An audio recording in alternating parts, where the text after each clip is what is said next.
Team टांगने की फरमाइश उनकी है और शहबाज शरीफ को सजा देने की फरमाइश मेरी। आप बताएं कैसे बचते हैं आप?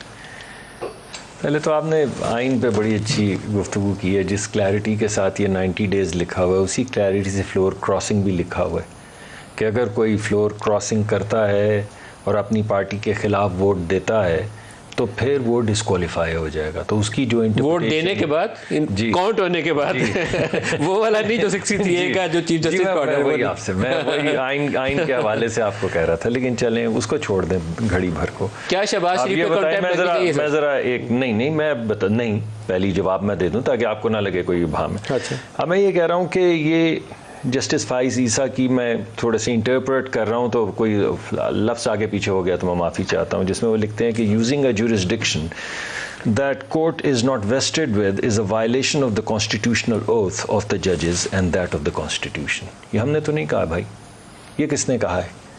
और वो किसने कहा कि ये वन मैन शो है? और ये किसने कहा कि ये इंपीरियल कोर्ट है? और वो कौन चार जजेस थे? अतर मिनल्ला साहब, याया अफरीदी साहब, मोअज़्ज़ज़ मंदुखेल साहब, मोअज़्ज़ज़ मंसूर अली शाह साहब, जिन चार ने ये कहा कि ये जो आपने 184 आपने सामने 184(3) की लिखी ये पिटिशन रखी हुई है ये मेंटेनेबल नहीं है, यानी ये इस कोर्ट के अंदर लग नहीं सकती, प्रोसेस नहीं होनी चाहिए, हम इसको रिजेक्ट करते हैं।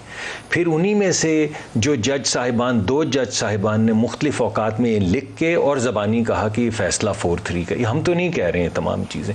तो जब अदालत के अंदर ये तफरीका है, जब अदालत के अंदर से ये आवाज़ें आ रही हैं, कॉन्स्टिट्यूशन की भी बात हो रही, जुरिसडिक्शन की, फिर एक और वो बयान आपने पढ़ा होगा जिसमें उन्होंने कहा कि जजेस को ऐसा नहीं दिखना चाहिए कि सियासतदान जुब्बे पहन के। अरे वो तो जस्टिस अतर मिनल्ला ने ना असल हकीकत उसे एक जुमले में बयान कर दिया कि जजेस are being perceived as politician in robes. इससे अच्छा जुमला नहीं कोई। और उसके अलावा फिर जो उन्होंने कहा कि it should not be seen that the court is a part of a political strategy of one stake holder.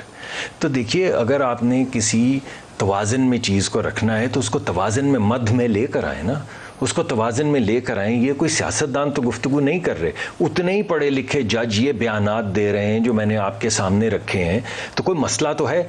अब जहाँ तक आप कंटेम्प्ट की बात कर रहे हैं, देखिए हम इलेक्टेड हैं फ्रॉम दी पार्लियामेंट्स, क्योंकि ये पार्लिमानी जमहूरी निज़ाम है, सदारती निज़ाम तो है नहीं। अगर पार्लियामेंट रेजोल्यूशन पास करती है कि आपने ये नहीं करना और कोई फ़ैसला आता है तो पार्लियामान के पास ही जाएगा, तो पार्लियामान के पास ले गए। अगर पार्लियामान कहती है कि आप कर डालें तो कर डालेंगे, लेकिन अगर पार्लियामान मुसलसल कहती है, वो पार्लियामान जिसमें से एग्जीक्यूटिव आई है वो कहती है कि नहीं हम आपको इंस्ट्रक्ट करते हैं या रेजोल्यूशन के ज़रिए रोज़ पास करके कह रहे हैं कि आपने ये नहीं करना, तो उसी पार्लियामान से वज़ीर आज़म इलेक्ट हुए हैं।